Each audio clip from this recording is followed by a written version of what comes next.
क्योंकि शास्त्र ऐसा कहता है, साहित्य संगीत कला विहीन साक्षात पशु पुच्छ विषाणहीन। जो व्यक्ति अपने जीवन में साहित्य संगीत और भगवत भक्ति से विमुख है, उसका जीवन पशु तुल्य है।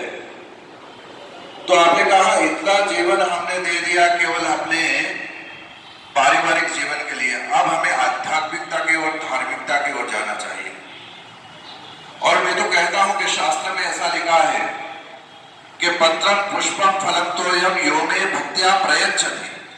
हम भगवान को पत्र अर्पण करते हैं, भगवान को पुष्प अर्पण करते हैं, भगवान को फल अर्पण करते हैं, पर क्या भगवान को जो फल अर्पण करते हैं वो सड़ा हुआ अर्पण करते हैं?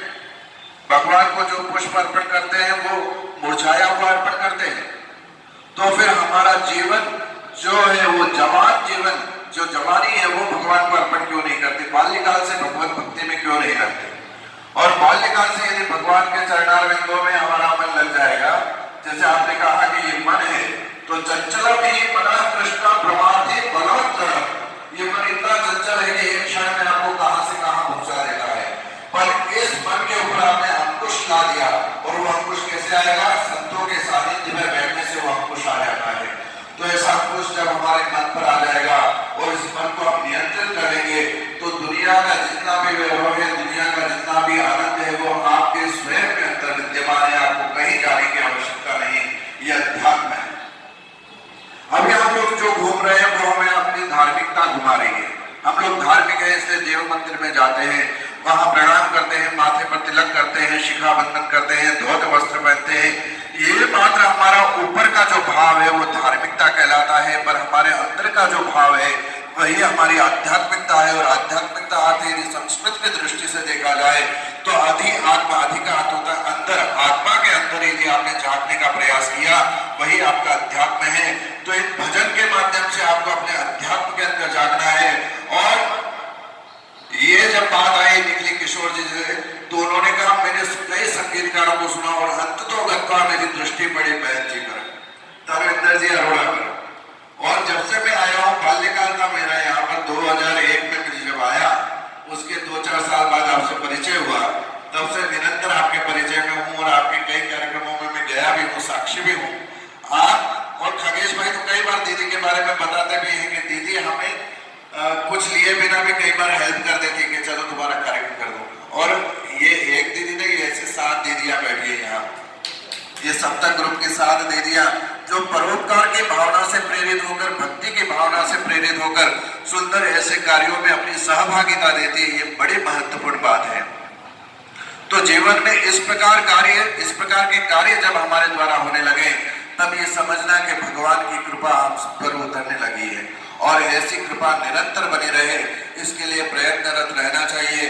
और इसी में सहभागिता लगाते हुए हमारे अभिजीत जी खांडेकर, हाँ, मेरा परिचय पूर्व में नहीं था, आज आपसे मिला हूँ और आपने बताया कि आपने संभावना कही है।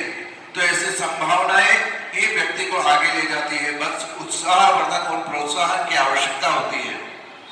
तो आपने सुंदर प्रोत्साहन दिया है। और ऐसी राग मेरा सीढ़ी आज आपने विमोचन की है। ये राग मेरा में जो 9 भजन है, नवधा भक्ति के प्रचारक है, नवधा भक्ति के विषय में बताते हैं। ये नवधा भक्ति क्या है? नवधा भक्ति है श्रवणम कीर्तनम विष्णु स्मरणम पाद सेवनम अर्चनम वंदनम दास्यम सख्यम आत्म निवेदनम। पहली भक्ति है श्रवण करना। जब हमने श्रवण करना सीख लिया तो कहते हैं कि ये श्रवण सीख गए तो श्रवणम कीर्तनम विष्णु स्मरणम, तो जीवन में स्मरण उतरता है। और स्मरण उतरता है तो 3 चीजों से बच जाते हैं। कौन कौन सी चीजों से? जब आपके जीवन में स्मरण आ गया, निरंतर आप भौतिकता में विराज रहे हैं, पर हमारे जीवन की विडंबना है कि हम जब ठाकुर जी के सामने खड़े होते हैं तब तो ये मानते हैं कि मूर्ति में ठाकुर जी है, पर बाहर निकलने के बाद वह भाव समाप्त हो जाता है। इसलिए हमारे जीवन में दोष आने लगता है। तो जब स्मरण निरंतर आपका बन जाएगा तो 3 चीजों से आप बच जाएंगे। ये 3 चीजें कौन सी है? तो स्मरण में जो स आधा निकाल दे तो मरण से बच जाएंगे, मरण का जो भय है उससे बच जाएंगे। तो एक तो ये मरण के भय से बच गए। दूसरा जो है वो रण है, रण कहते हैं युद्ध को। तो जो आपसी अंतर्द्वेष होते हैं, जो क्लेश होते हैं, उससे बच जाएंगे। और स्मरण करने से निरंतर भगवान की भक्ति का संचार आपके जीवन में होगा। तो ऐसे 9 भक्ति के प्रकार हैं। यद्यपि समय हमारे पास पर्याप्त नहीं है और संक्षिप्त समय में अपनी बात रखनी है, तो ये 9 भक्ति के माध्यम से अपनी धार्मिकता को, अपनी आध्यात्मिकता को जागृत करने का जो प्रयत्न आप तीनों के संयुक्त प्रयास से जो हुआ है और उसमें आप बहनों ने जो सहभागिता दी है, उन सबको खूब खूब मेरी तरफ से बधाई हो। और ऐसी आध्यात्मिकता आपके जीवन में उतरती रहे और निरंतर भगवान के भाव से प्रेरित होकर आप सुंदर कार्यों में अपने जीवन को संलग्न करें, क्योंकि बंग में उमंग भर, गौरांग में तरंग भर, ऐसा कहा जाता है। मीरा भक्ति के मेवाड़ में बहाई गंगधार है। मीरा जी ने मेवाड़ में भक्ति की गंगधार बहाई है। तो हमें आवश्यकता है, जीवन में कुछ करने की आवश्यकता नहीं, बस इतना सा करिए कि जैसे हैं वैसे रहें। जैसे हैं वैसे रहना सीख जाएंगे। हम लोग कितने प्रकार के आडंबर और कितने प्रकार के लीपा पोती के बाद जब भगवान के सम्मुख जाते हैं तो वो चीजें भगवान को पसंद नहीं आती। आप जैसे एक बच्चे का जीवन, बच्चे को भगवान का रूप क्यों कहते हैं? क्योंकि भगवान ने कहा है, मोहे कपट चल चित्र न भावा, मुझे कपट चल चित्र नहीं भाता। जैसे आप हैं वैसे बन के रहेंगे तो मुझे आप अच्छे लगेंगे। तो ऐसा जीवन बता लीजिए। जो चीज आपके पास है वही चीज भगवान को अर्पण कर दीजिए। आपके पास सुंदर लेखन की कला है। सूरदास जी के पास क्या था? लेखने की कला थी, तो उन्होंने लिखते गए, पद्य लिखते गए। तुलसीदास जी के पास क्या था? लिखने की कला थी। मीराबाई के पास क्या था? गाने की कला थी। तो जिसके पास जो कला, भगवान ने एक ऐसी कला व्यक्ति के प्रत्येक मनुष्य के जीवन में दी है कि वो कला मात्र भगवान की सेवा में लगा दे तो उसका उत्थान हो जाएगा।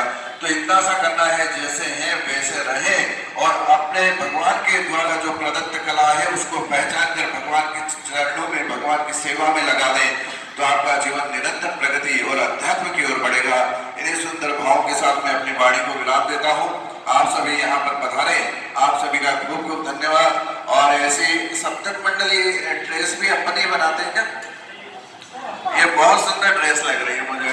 एकदम आया तो ऊपर एक जैसे सभी बैठे हुए दिख रहे थे, तो मैंने कहा ऐसे तो स्टूडेंट विद्यार्थी भी नहीं होते जितना सुंदर ये बहने, बड़ी बड़ी दीदियां तैयार होकर आई हैं। तो आप सबको खूब खूब अभिनंदन, खूब प्रणाम, सभी का खूब धन्यवाद। अब कुछ 1-2 भजन